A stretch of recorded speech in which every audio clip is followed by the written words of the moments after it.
আজকে আঙ্গুর গাছের শিডিউল স্প্রে হিসেবে আমার আছে ইমিডাক্লোপিড আর ম্যানকোজেব, এই দুইটা সংমিশ্রণ করে একসাথে আমি এর স্প্রে করে দেবো।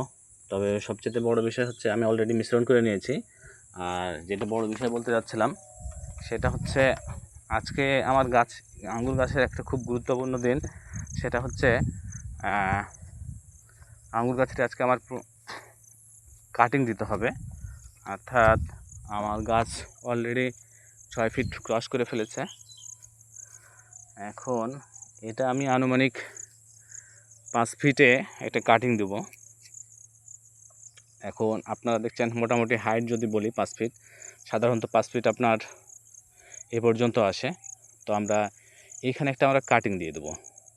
এই গাছটা উপরে এখান থেকে দুইটা হলো নতুন করে ওয়াই ফাউন্ডেশন দেবো আমরা, যেহেতু এই পাশে একটা এই পাশে একটা। সো কাটিংটা আমাদের ইম্পর্ট্যান্ট, খুবই গুরুত্বপূর্ণ একটা বিষয়। এই কাটিংটা ঠিক 5 ফিটের কাছাকাছি অবস্থা থেকে আমি দিয়ে দিলাম। এখন অনেকেই গাছ যখন বড় হয় তখন কাটতে অনেকে মায়া করে আর কি। তো আসলে গাছ যদি সঠিকভাবে আপনি ফাউন্ডেশন করে না উঠাতে পারেন তাহলে কি গাছ থেকে ভালো ফলন পাওয়া যাবে না। সো এটা আপনার গাছের ক্ষতি না, বরং গাছের আপনি উপকার করছেন। সো এইভাবে কাটিং দেওয়ার পরে এই পাশে যে ফাউন্ডেশন আসবে, যখন আসবে আমরা তখন দেখাই দেবো আর কি, আস্তে আস্তে আল্লাহ ভরসা।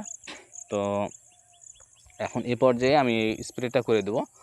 আর যে এই পাশে যে আমার ছোটোখাটো ডালগুলো আছে আর কি, এগুলো আমার আর রাখার প্রয়োজন নাই।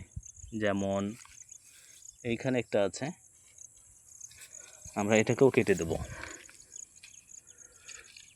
এই দিক থেকে একটা কাটিং, ওকে। আর ছোটোখাটো যে ডালগুলো এদিক দিয়ে বের হচ্ছে, যাতে তারা কোনো প্রকার নিউট্রিশন না নেয়। কারণ আপনার এগুলোতে যদি নিউট্রিশন নেয়, অর্থাৎ এরা যদি পুষ্টি খাদ্য গ্রহণ করে, তাহলে কি উপরের গ্রোথটা কমে যাবে। সো আপনাকে উপরেরটা ঠিক রাখতে হলে নিচে যেগুলো এই শাখাগুলো বের হচ্ছে এগুলোকে কেটে দিতে হবে।